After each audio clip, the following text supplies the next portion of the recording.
الحمد للہ رب العالمین والصلاة والسلام علی اشرف الانبیاء والمرسلین وعلی آلہ واصحابہ اجمعین۔ قال اللہ تعالی وتبارک فی القرآن المجید والفرقان الحمید۔ بسم اللہ الرحمن الرحیم۔ والضحیٰ واللیل اذا سجی۔ صدق اللہ مولانا العظیم وصدق رسولہ النبی الکریم الرؤوف الرحیم۔ اللہم نور قلوبنا بالقرآن وزین اخلاقنا بالقرآن وادخلنا الجنۃ بالقرآن ونجنا من النار بالقرآن۔ قال اللہ تعالی وتبارک فی شان حبیبہ مخبرا وآمرا ان اللہ وملائکتہ یصلون علی النبی یا ایہا الذین آمنوا صلوا علیہ وسلموا تسلیما۔ الصلاۃ والسلام علیک یا نبی الرحمہ وعلی آلک واصحابک یا رسول الملاحمہ۔ الصلاۃ والسلام علیک یا رسول اللہ وعلی آلک واصحابک یا محبوب رب العالمین۔ تمام حمد و ثناء، تعریف و توصیف اللہ جل مجدہ الکریم کی ذات بابرکات کے لیے، جو خالق کائنات بھی ہے اور مالک شش جہات بھی۔ اللہ جل وعلا کی حمد و ثناء کے بعد رسول رحمت، شفیع معظم، نبی محتشم، اللہ کے پیارے، امت کے سہارے، رب کے محبوب، دانائے غیوب، مالک رقاب امم، فخر عرب و عجم، والی کون و مکان، سیاہ لا مکان، سید انس و جاں، سرور لالا رخاں، نیر تاباں، سر نشین مہوشاں، ماہ خوباں، شہنشاہ حسینہ، تتمہ دوراں، سرخیل زہرہ جمالاں، جلوہ صبح ازل، نور ذات لم یزل، باعث تکوین عالم، فخر آدم و بنی آدم، نیر بطحا، رازدار ما اوہا، شاہد ما طغا، صاحب علم نشرہ، معصوم آمنہ احمد مجتبیٰ، حضرت محمد مصطفیٰ صلی اللہ علیہ وآلہ وسلم کے حضور ناز میں اپنی عقیدتوں، ارادتوں اور محبتوں کا خراج پیش کرنے کے بعد، عالی مرتبت محتشم سامعین، السلام علیکم ورحمۃ اللہ وبرکاتہ۔ ماہ نور ربیع الاول اپنی تمام تر رعنائیوں کے ساتھ جلوہ گر ہوا جا رہا ہے، اور ہم حضور نبی رحمت صلی اللہ علیہ وآلہ وسلم کے شمائل پر کچھ باتیں آپ کے سامنے رکھنا چاہ رہے ہیں۔ اللہ تعالیٰ کلمات حق زبان پہ جاری فرمائے، اور حضور کے جمال جہاں آرا کی برکتوں سے ہماری روحوں میں نکھار پیدا فرمائے۔ علماء نے لکھا ہے کہ حضور کے حلیہ شریف کو بیان کرنے سے دلوں میں حضور کی محبت پیدا ہوتی ہے، اور سننے والوں کو، بیان کرنے والوں کو حضور کا پیار ملتا ہے، حضور کی محبت ملتی ہے، اور اس کی برکت سے حضور کے دیدار کی دولت بیدار بھی نصیب ہو جاتی ہے۔ ہماری آرزو ہے کہ ہم آقا و مولا حضور ختم المرتبت صلی اللہ علیہ وآلہ وسلم کے شمائل کا درس سنیں، بیان کریں، ہماری بھی قسمت جاگے، زندگی میں وہ شب بھی آئے کہ آنکھیں بند ہوں اور مقدر جاگ اٹھے، اور میں سو جاؤں یا مصطفیٰ کہتے کہتے، کھلے آنکھ صلی علی کہتے کہتے۔ باقی جہاں تک حضور کے شمائل کو بیان کرنے کا حق ہے، وہ کوئی بھی نہیں کر سکتا۔ ہم تو 14 صدیوں کے فاصلے پہ ہیں۔ جن لوگوں نے حضور کو دیکھا، وہ بھی حضور علیہ السلام کا حلیہ بیان کرنے سے اپنے آپ کو قاصر سمجھتے ہیں۔ فرماتے ہیں ہمارے میں طاقت نہیں کہ ہم حضور کا حلیہ بیان فرمائیں۔ چند اصحاب نے حضور کا حلیہ بیان کیا، بلکہ صحابہ ایک دوسرے سے پوچھتے تھے حضور کیسے تھے؟ میاں تم نے نہیں دیکھا؟ کہا دیکھ کر بھی نہیں دیکھا۔ ہمت ہی نہیں تھی کہ حضور کے جمال جہاں آرا کو آنکھ بھر کے دیکھ سکے۔ جن لوگوں نے حضور کا حلیہ بیان کیا ہے یہ وہ لوگ ہیں جنہوں نے یا تو حضور کو بچپن میں دیکھا ہے یا بہت قریب رہے ہیں اور حضور کو سوئے ہوئے دیکھا ہے، تو وہ حضور کا حلیہ بیان فرماتے ہیں۔ حضرت حسان بن ثابت رضی اللہ تعالی عنہ حضور کا حلیہ بیان فرماتے ہیں، کہتے ہیں کہ میں جو حضور کے شمائل کو تمہارے سامنے رکھتا ہوں تو اس کی وجہ یہ ہے کہ مجھے حضور کو دیکھنے کا ایک طریقہ آ گیا تھا، اور وہ یہ کہ فلما نظرت الی انوارہ فودعت کفی علی عینی خوفا من ذہاب بصری، تو میں اپنی آنکھوں پہ انگلیاں رکھ کے انگلیوں کی اوٹ سے حضور کے چہرے کو دیکھتا تھا کہ حضور کے جلووں کی چمک سے میری آنکھوں کی بینائی نہ جاتی رہے۔ یہ کون کہہ رہے ہیں؟ حضرت حسان بن ثابت رضی اللہ تعالی عنہ۔ اور آپ سارے اچھی طرح جانتے ہیں کہ حضرت حسان بن ثابت شاعر ہیں، اور شاعر حسن دیکھنے میں بڑا دلیر ہوتا ہے، اور وہ جو شاعر ہے اور حسن دیکھنے میں دلیر ہے وہ بھی آنکھوں پہ انگلیاں رکھ کے دیکھ رہا ہے، اور ابھی یہ حسن ظاہر نہیں ہوا۔ امام قرطبی علیہ رحمہ لکھتے ہیں کہ حضور نبی رحمت صلی اللہ علیہ وآلہ وسلم کا حسن ظاہر نہیں ہوا تھا، اور اگر جمال رسول صلی اللہ علیہ وآلہ وسلم کا ظہور ہو جاتا تو کوئی دیکھنے کی تاب ہی نہ رکھتا۔ حضور کے جمال جہاں آرا پر 70,000 بشریت کے پردے رکھے گئے، لیکن اس چھپے ہوئے حسن کو بھی دیکھنے کی تاب نہیں ہے، اور اگر یہ حسن بے نقاب ہوتا تو کیا ہوتا؟ یہی بہتر ہے کہ وہ پردے میں روح پوش رہے، وہ اگر پردہ اٹھا دے تو کسے ہوش رہے۔ حضرت شاہ ولی اللہ محدث دہلوی علیہ رحمہ نے اپنے والد حضرت شاہ عبد الرحیم محدث دہلوی علیہ رحمہ سے روایت کیا ہے کہ میرے والد شاہ عبد الرحیم خواب میں حضور کی زیارت کی، اور یہ بات آپ اچھی طرح جانتے ہیں کہ جس نے حضور کو خواب میں دیکھا اس نے حضور کو ہی دیکھا۔ شیطان خواب میں آ کر بھی حضور کی مثل ہونے کا دعویٰ نہیں کر سکتا۔ تو خواب میں حضور کو دیکھا اور عرض کی یا رسول اللہ صلی اللہ علیہ وسلم، آپ نے فرمایا ہے انا املہ و اخی یوسف اسبہ، میں نمکین حسن والا ہوں اور میرا بھائی یوسف میٹھے حسن والا تھا۔ وہاں تو زنان مصر کی انگلیاں کٹ گئیں، اور یہاں ایسا کوئی واقعہ پیش نہیں آیا، جبکہ حسن ملی حسن صبی کی نسبت زیادہ پرکشش ہوتا ہے، تو وہاں انگلیاں کٹ گئیں اور یہاں ایسا کوئی واقعہ پیش نہیں آیا، تو اس کی کیا وجہ ہے؟ تو حضور نے جو خواب میں جواب دیا وہ حضرت شاہ عبد الرحیم نے بیان فرمایا، اور شاہ ولی اللہ محدث دہلوی علیہ رحمہ نے در ثمین میں اس کو لکھا۔ آقا کریم نے فرمایا جمالی مستور عن اعین الناس غیرۃ من اللہ، اے عبد الرحیم، اللہ نے غیرت محبت کی وجہ سے میرے حسن کو لوگوں کی نظروں سے چھپا کے رکھا ہے۔ کوئی محب نہیں چاہتا کہ میرا محبوب کوئی دیکھے۔ قتیل شفائی نے کہا تھا نا، اس حد تلک بڑھ گئی ہے بے اعتمادی کہ تجھ کو تجھ سے بھی چھپانا چاہتا ہوں۔ وہ کہتا ہے میری تو آرزو یہ ہے کہ تو آئینہ بھی نہ دیکھے۔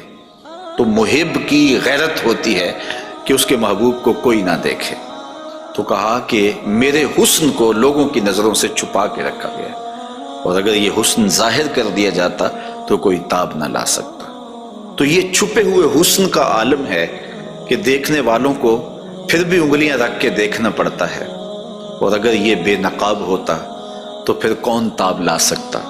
مولانا حسن رضا اعلیٰ حضرت کے برادر محترم فرماتے ہیں وہ اگر جلوہ کریں کون تماشائی ہو۔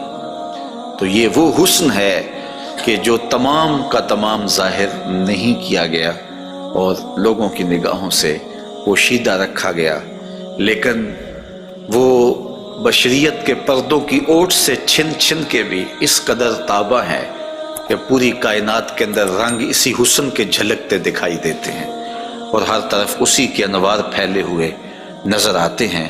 تو حضور کے حسن کا بیان، حضور کے حسن کا ذکر اگرچہ انسانی استطاعت میں نہیں ہے اور اس کے بس میں نہیں ہے، لیکن اس کے باوجود صحابہ کے دور سے لے کر آج تک لوگوں کا یہ محبوب موضوع رہا ہے کہ وہ حضور علیہ السلام کے حسن کا ذکر کر کے اپنے قلب کی تسکین کا ساماں کرتے ہیں۔ علماء نے یہ بھی لکھا ہے کہ جو شخص حضور کے حسن کو بیان کرے لوگوں کے دلوں میں اس کے لیے پیار پیدا ہو جاتا ہے۔ آج ہر شخص چاہتا ہے کہ میں ہر دل عزیز ہو جاؤں، تو یہ سادہ سا نسخہ ہے کہ کائنات میں حضور کے حسن کے تذکرے کیا کرو، دنیا تم سے پیار کرنے لگ جائے گی۔ تم محبوب الخلائق بن جاؤ گے اگر تم اس محبوب دو عالم کے حسن کو لوگوں کی نظروں کے سامنے بیان کرو گے۔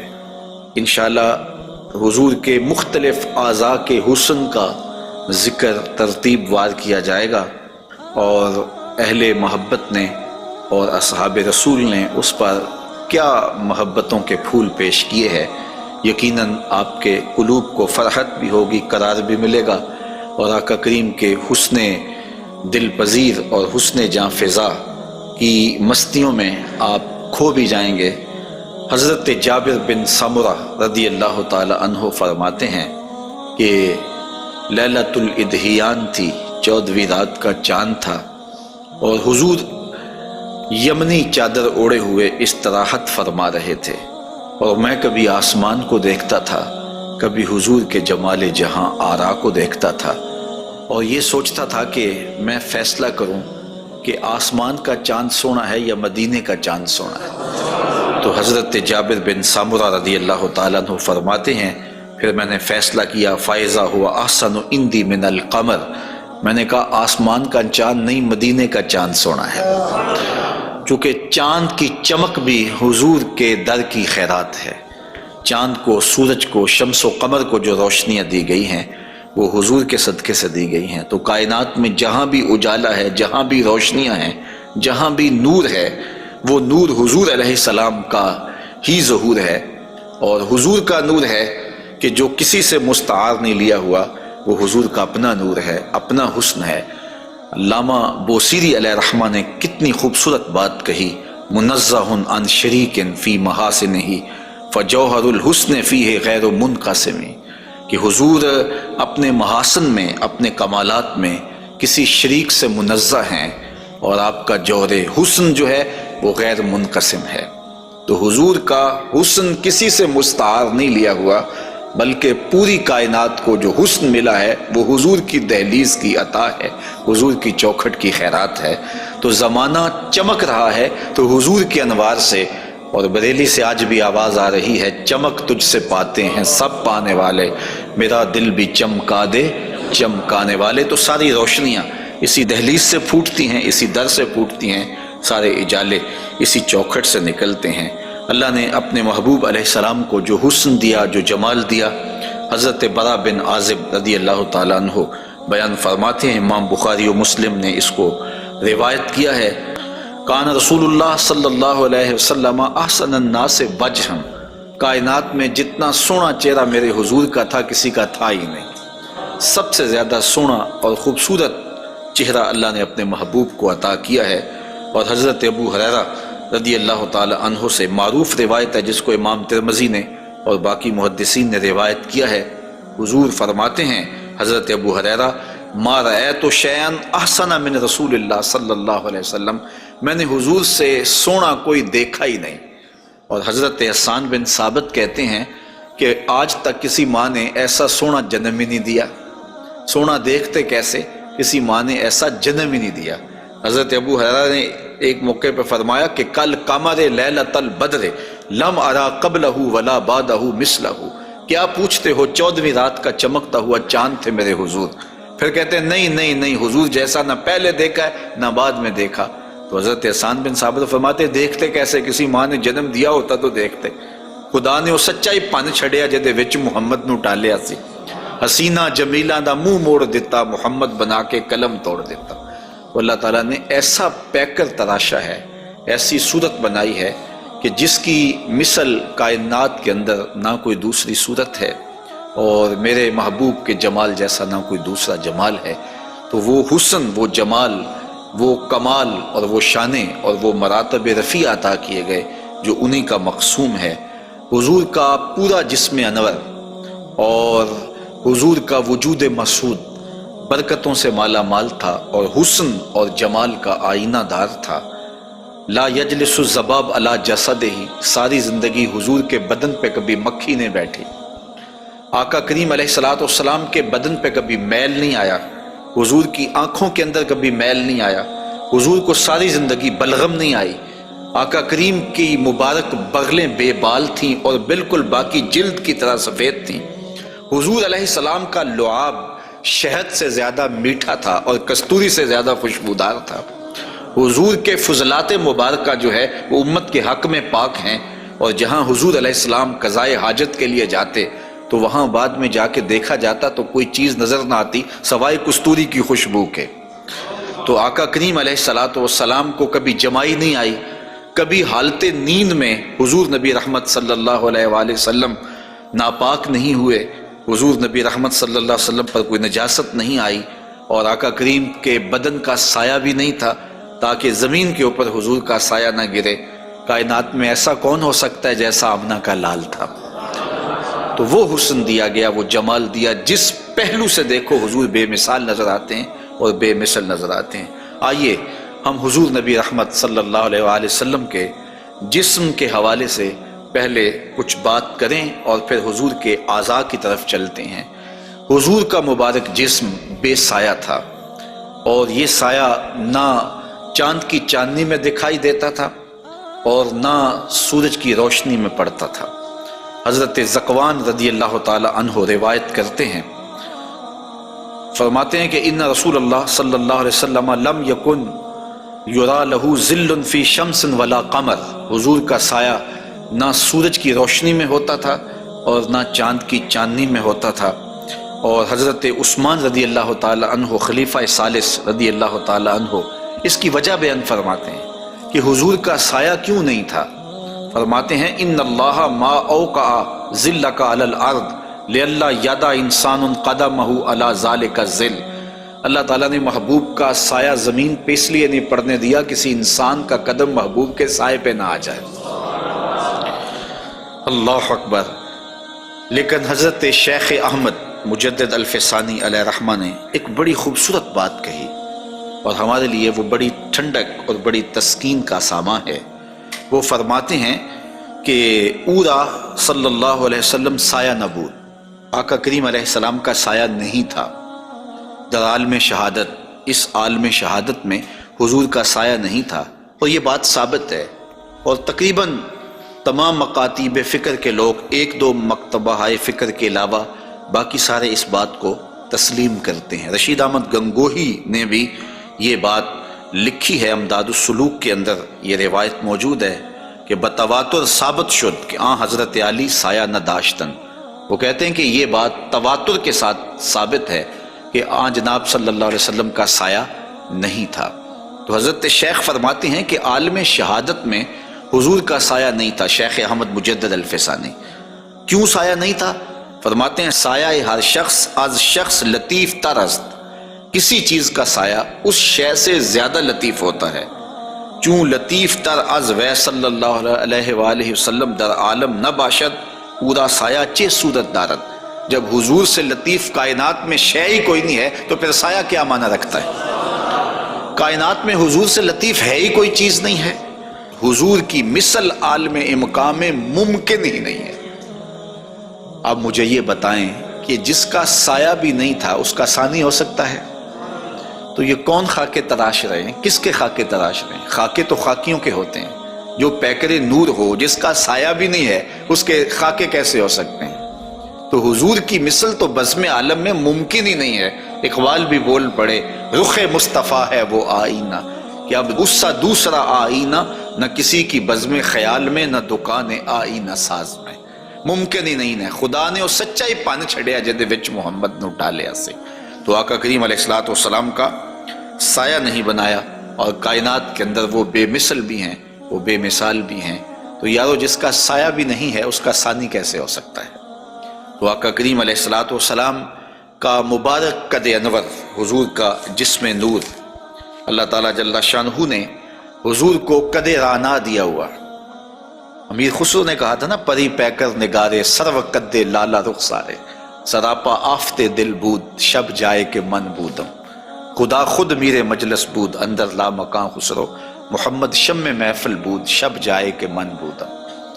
تو حضور کا قد انور، اللہ اکبر، اس کے بارے میں حضرت سیدنا علی المرتضیٰ رضی اللہ تعالی عنہ سے مروی روایت سنیے۔ فرماتے ہیں لم یکن بالطویل الممغط ولا بالکثیر المتردد وکان ربعۃ من القوم لم ارى قبلہ ولا بعدہ مثلہ۔ فرمایا کہ حضور علیہ السلام کا قد لمبا بھی نہیں تھا، حضور پست قامت بھی نہیں تھے، حضور درمیانی قد و قامت کے حامل تھے۔ پھر آگے کہتے ہیں نہیں حضور جیسا نہ پہلے دیکھا نہ بعد میں دیکھا۔ اور حضرت انس رضی اللہ تعالیٰ عنہ فرماتے ہیں کان رسول اللہ صلی اللہ علیہ وسلم لیس بالذاہب طولا وفوق الربا اذا جامع القوم غمرہم۔ فرماتے ہیں حضور پست قامت نہیں تھے، حضور درمیانی قد و قامت کے تھے۔ پھر کہتے ہیں نہیں، درمیانی قد و قامت سے بھی اٹھتا ہوا حضور کا قد تھا، یعنی قد اتنا لمبا نہیں تھا کہ بہت لمبا قد بھی اچھا نہیں لگتا اور پست قامتی بھی عیب ہے، تو درمیانہ قد ہونا یہ حسن ہے، لیکن درمیانے سے بھی کچھ اٹھتا ہوا یہ مزید حسن ہے، اور یہ اللہ نے اپنے محبوب کو قد دیا تھا۔ لیکن اس کے ساتھ یہ شان تھی کہ لمبے لمبے قد والے لوگ موجود ہوتے اور حضور بھی ان میں موجود ہوتے۔ اذا جامع القوم غمرہم، جب حضور تشریف فرما ہوتے تو حضور سب سے اونچے دکھائی دیتے، قد درمیانہ تھا لیکن دکھائی اونچے دیتے۔ علماء نے اس کی تشریح میں لکھا ہے کہ حضور علیہ الصلوۃ والسلام کا یہ معجزہ تھا، یہ شان تھی، یہ نبوی وجاہت تھی کہ حضور سب سے اونچے دکھائی دیتے تھے۔ ام معبد جو حضور کا حلیہ بیان کرتی ہیں، اور انشاءاللہ ان سے مروی روایت اور ان کا تفصیلی واقعہ ہم آگے چل کے بیان بھی کریں گے، تو وہ حضور کے قد پر کہتی ہیں غصن بین غصنین، دو شاخوں کے درمیان اٹھتی ہوئی جیسے شاخ ہوتی ہے، اس طرح حضور کا قد رانا تھا۔ تو آقا کریم علیہ السلام کا قد، اللہ اکبر۔ حضرت انس سے ایک اور روایت سن لیجئے، وہ فرماتے ہیں کان رسول اللہ صلی اللہ علیہ وآلہ وسلم احسن الناس قواما و احسن الناس وجہا، کہتے ہیں جیسی قد و قامت میرے حضور کی تھی، کائنات میں اتنا سونا قد کسی کا نہیں، اور جتنا سونا چہرہ میرے حضور کا تھا ایسا سونا چہرہ کسی کا نہیں ہے۔ قد بھی سونا اور چہرہ بھی سونا، اور زمانے میں اتنا سونا رب نے کوئی پیدا ہی نہیں کیا، چونکہ سب سے حسین سب سے جمیل اپنے محبوب کو بنایا۔ لکھاں آئے لوگ زمانے تے محبوب خدا جیا کوئی نہیں، لکھاں سونے بن بن بیندے نے اودی خاکے پا جیا کوئی نہیں۔ جو حسن انہیں دیا، جو جمال انہیں دیا، وہ انہی کی خوبی ہے۔ حضور نبی رحمت صلی اللہ علیہ وآلہ وسلم کے قدموں کے حسن کا ذکر کرتے ہیں۔ حضرت نبی رحمت صلی اللہ علیہ وآلہ وسلم کے مبارک قدموں کی جو ہتھیلیاں تھیں وہ پرگوشت تھیں، اور انگلیاں قوی بھی تھیں، مضبوط تھیں اور خوشنما تھیں، اور مبارک تلوے گہرے تھے اور صاف تھے، نرم تھے اور چکنے تھے۔ اگر ان پر پانی ڈالا جائے تو پانی بہہ جاتا، اور جب آقا کریم چلتے تو حضور ایسے لگتا جیسے بلندی سے نیچے اتر رہے ہیں۔ وقار کے ساتھ حضور قدم زور کے ساتھ اٹھاتے اور وقار کے ساتھ آگے بڑھاتے، اور یوں محسوس ہوتا کہ جس طرح بلندی سے حضور نیچے کی طرف آ رہے ہیں۔ آقا کریم علیہ الصلوۃ والسلام بہت تیز چلتے نہیں تھے، لیکن ایسے لگتا تھا جس طرح زمین حضور کے لیے لپیٹ دی گئی ہے، اور اگر لوگ حضور کے ساتھ چلنا چاہتے تو حضور کے ساتھ چل نہیں سکتے تھے۔ اللہ نے اپنے محبوب کو وہ رفتار عطا فرمائی، زمین بھی سمیٹ دی گئی تھی حضور کے لیے، اور وقت بھی سمیٹ دیا گیا تھا حضور کے لیے۔ اور آقا کریم علیہ الصلوۃ والسلام کے قدم مبارک کی انگلیاں وہ بڑی خوبصورت تھیں، لیکن جو درمیان والی انگلی ہے وہ انگلی باقی انگلیوں سے زیادہ قد آور تھی، لمبی تھی۔ آئیے ذرا اس انگلی کا حال حضرت میمونہ بنت کردم رضی اللہ تعالی عنہا سے سنیے۔ یہ ایک صحابیہ ہیں جو اپنے والد گرامی کے ساتھ حضور کی خدمت میں حاضر ہوئیں۔ تو ان کے والد گرامی نے حضور سے کوئی بات پوچھی، اور آقا کریم اس وقت ناقہ کے اوپر، اونٹنی کے اوپر سوار تھے، تو ان کا جی چاہا کہ میں حضور کا دیدار کروں، لیکن حضور کے چہرے کی وجاہت نے ان کو حضور علیہ السلام کے چہرے کی جانب آنکھ بھر کے دیکھنے نہ دیا، تو کہا اب آئی ہوں تو حضور کے مبارک پاؤں کو دیکھنے لگی۔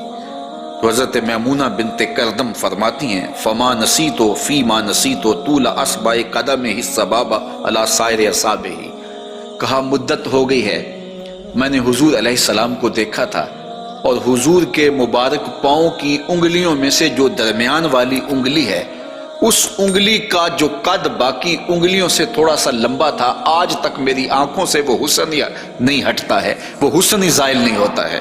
اب تک میری نگاہوں میں وہی جلوے ہیں کہ حضور علیہ السلام کی انگلی جو ہے وہ باقی انگلیوں کی نسبت جو ہے وہ زیادہ درمیان والی انگشت سبابہ جو تھی وہ زیادہ لمبائی میں تھی۔ تو حضرت میمونہ بنت کردم ابھی تک اس انگلی کے حسن میں کھوئی ہوئی ہیں۔ مجھے بتاؤ جس کی انگلی، پاؤں کی انگلی اتنی حسین ہے، اس کی آنکھیں کتنی حسین ہوں گے۔ وہ کیا کسی نے کہا نا کہ قدموں میں جبیں کو رہنے دو، چہرے کا تصور مشکل ہے۔ قدموں پہ جبیں کو رہنے دو، چہرے کا تصور مشکل ہے، جب چاند سے بڑھ کر ایڑی ہے رخسار کا عالم کیا ہوگا۔ یہ تو انگلی کا حسن ہے کہ میمونہ بنت کردم ساری زندگی یہی احساسہ ہے، لوگوں کو بتاتی ہیں کہ لوگوں میں نے حضور کی انگلی دیکھی ہوئی ہے۔ تو جس نے حضور کے قدم انور کی انگلی کی زیارت کی ہے وہ تو ناز کرے، اور پھر اس عائشہ صدیقہ محبوب کائنات کی قسمت پہ ناز نہ کریں جن کی آغوش میں حضور کا سر انور ہوتا تھا۔ تو حضرت میمونہ بنت کردم رضی اللہ تعالی عنہ فرماتی ہیں کہ میں ابھی تک اس انگلی کے جمال کو بھول نہیں پائی۔ آقا کریم علیہ السلام کے قدموں کے بارے میں آتا ہے کہ کان رسول اللہ صلی اللہ علیہ وسلم احسن البشر قدما، کائنات میں جتنے سونے قدم میرے حضور کے تھے اتنے سونے قدم بھی کسی کے نہیں تھے۔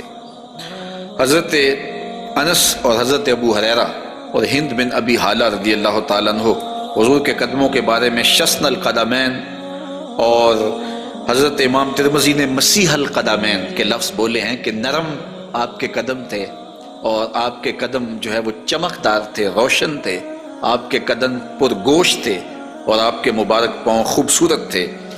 اور تلوے جو تھے اس کے بارے میں دو روایات ہیں، ایک روایت یہ ہے کہ اخمسان، اور ایک روایت کے اندر لفظ ہیں لیس لہا اخمس، کہ جو تلوے ہیں وہ درمیان سے جو ہیں وہ پرگوشت تھے، اور ایک ہے کہ درمیان سے پرگوشت نہیں تھے۔ تو یہ دو روایات کی تطبیق کیسے ہوگی؟ بعض نے کہا کہ حضور کے مبارک تلوے جو تھے وہ درمیان سے پرگوشت نہیں تھے، اور بعض نے کہا کہ بالکل درمیان سے پرگوشت ہی تھے اور بالکل سیدھے تھے۔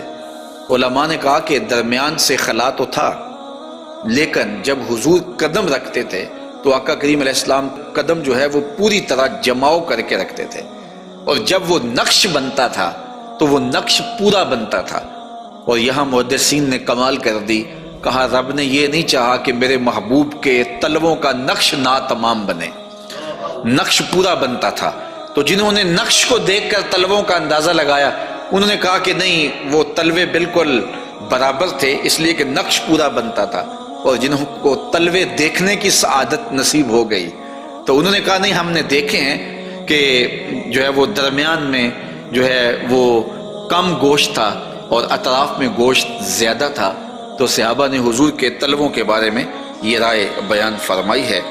حضرت ابو ہریرہ رضی اللہ تعالی عنہ فرماتے ہیں انہ صلی اللہ علیہ وسلم کان اذا مشى علی الصخر غاصت قدماہ فیہ، جب کبھی آپ ننگے پاؤں چلتے کسی پتھر کے اوپر، کسی چٹان کے اوپر، تو وہ چٹان اور پتھر حضور کے لیے نرم ہو جاتے، اور آقا کریم علیہ السلام کے مبارک قدم جو ہے اس پتھر کے اندر جو ہے وہ دنس جاتے اور نشان بن جاتے۔ جس طرح مقام ابراہیم پہ آپ دیکھ سکتے ہیں کہ حضرت اسماعیل علیہ السلام کے قدموں کے نشانات اس پتھر نے محفوظ کر لیے، تو یہ پتھر جن پتھروں پہ حضور چلتے تھے وہ اپنی چھاتی پہ حضور کے تلووں کے نشان محفوظ کر لیتے تھے، سلطان قاتبائی نے باقاعدہ ایک ایسا پتھر جس پر حضور کے قدموں کے نشانات موجود تھے وہ 20,000 دینار میں اس زمانے میں خریدا، اور خرید کے ساری زندگی اپنے پاس رکھا،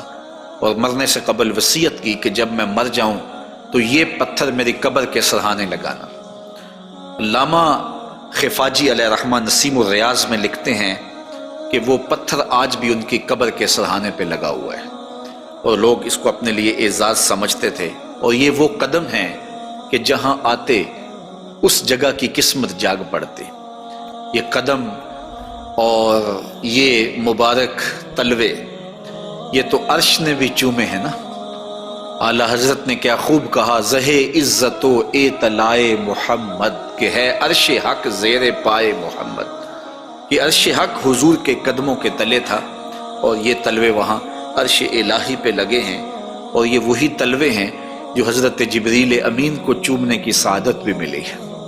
جب معراج کی شب حاضر ہوئے تو محبوب استراحت کر رہے تھے، تو جبریل عرض گزار ہوئے کہ محبوب تیرا نبی تو سویا ہے، تو آواز آئی یا جبریلو قبل قدمہ، میرے محبوب کے قدم چوم لے۔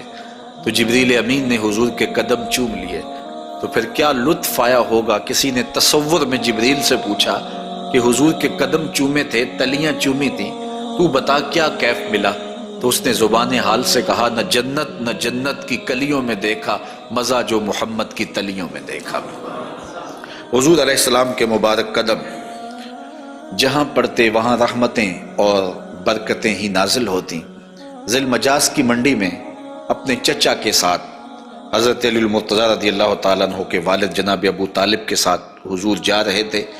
انہوں نے کہا کہ مجھے تو بڑی سخت پیاس لگی ہے، تو آقا کریم علیہ السلام نے سواری سے اتر کے زمین پر زور سے اپنا پاؤں مارا، تو جب آپ نے پاؤں مارا تو چشمہ پھوٹ پڑا، اور اپنے چچا سے کہا کہ یہاں پانی پی لیجیے گا۔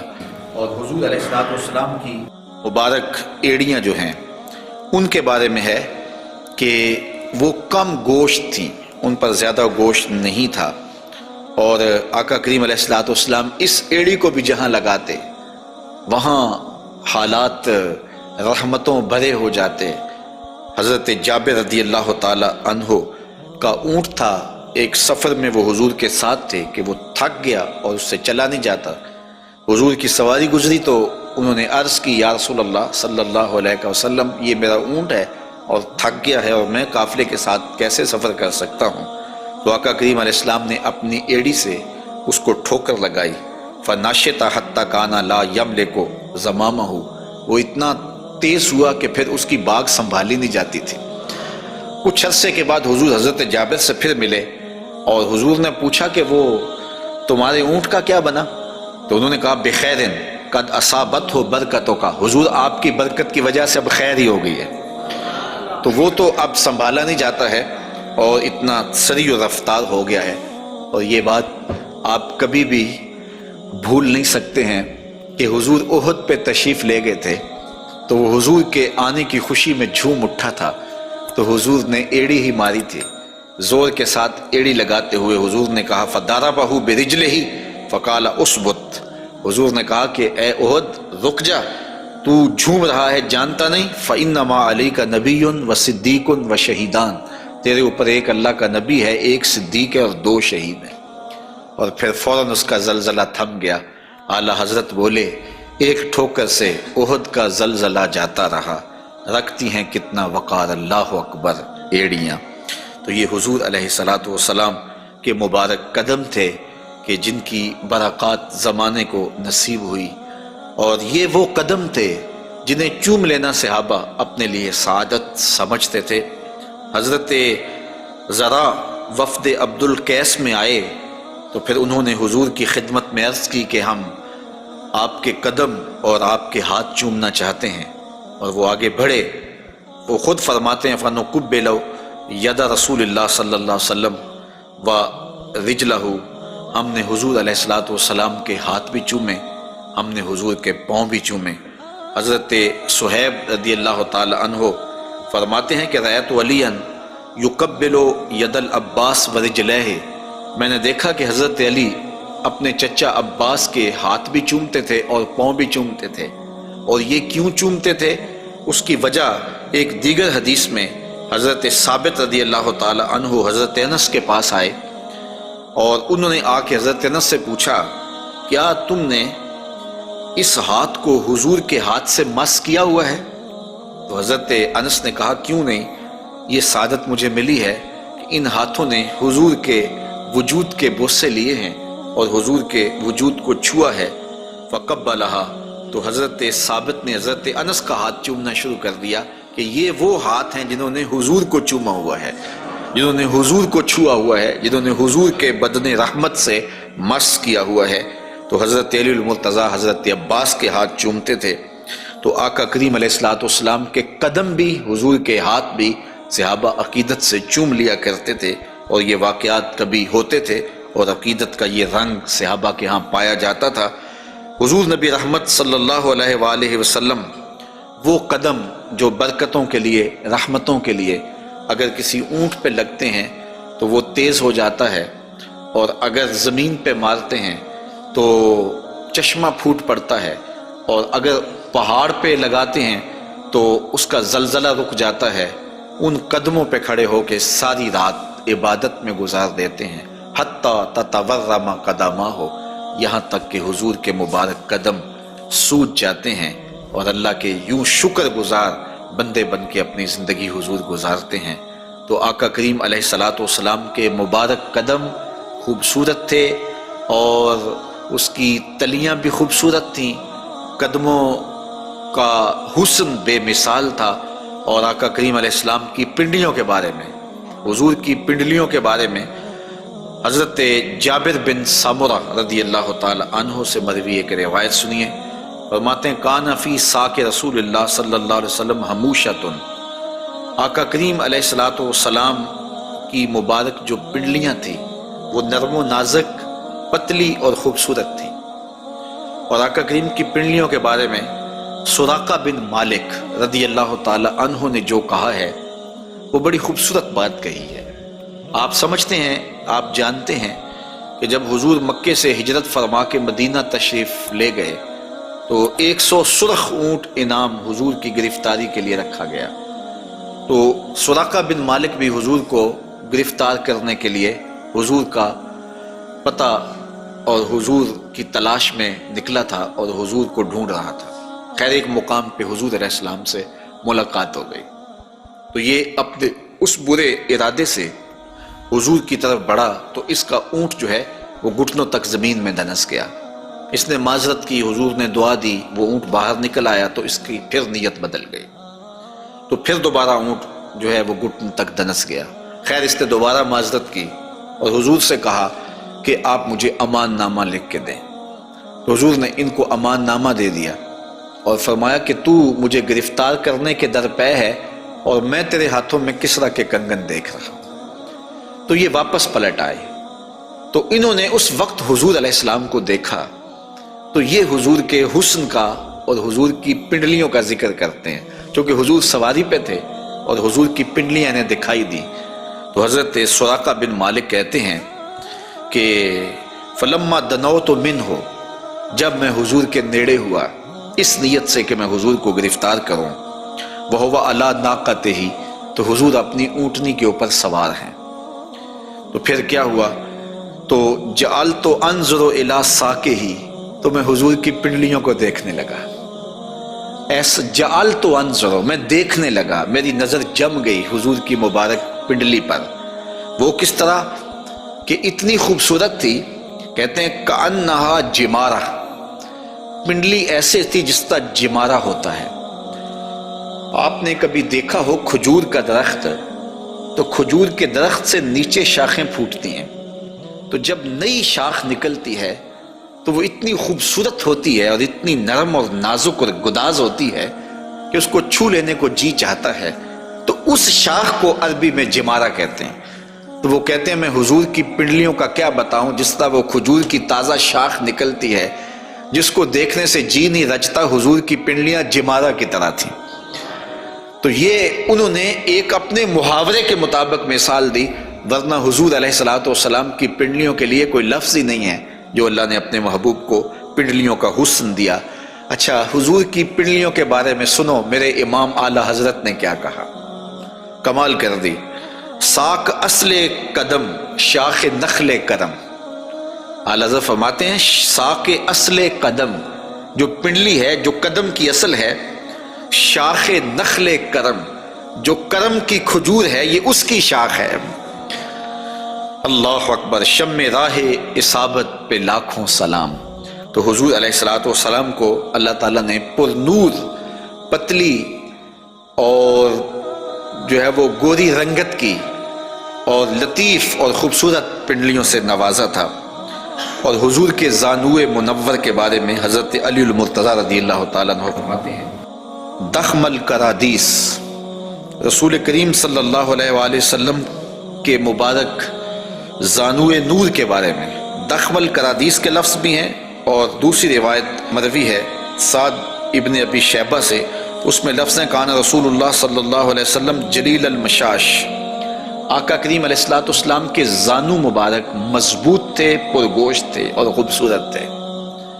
اور اعلیٰ حضرت یہاں بھی اپنی محبت کا اظہار کیے بغیر نہیں رہ سکے، فرماتے ہیں انبیاء طے کریں زانو ان کے حضور، انبیاء طے کریں زانو ان کے حضور، زانوؤں کی وجاہت پہ لاکھوں سلام۔ یہ وہ زانو ہے جہاں نبی بھی زانو طے کرے، یہ وہ شان ہے ان زانوؤں کی۔ حضور نبی رحمت صلی اللہ علیہ وآلہ وسلم کے مبارک قد انور کے فضائل بھی آپ نے سنے، حضور نبی رحمت صلی اللہ علیہ وآلہ وسلم کی پنڈلیوں کا تذکرہ بھی سنا، حضور کے پائے نور کی باتیں بھی آپ نے سنی، اور اب آقا کریم علیہ السلام کے بطن اقدس اور حضور علیہ السلام کے پہلوؤں کا ذکر آپ کے سامنے کیا جاتا ہے۔ لیکن اگر آپ چاہیں تو ایک چائے میں بھی پی لوں اور ایک آپ بھی پی لیں۔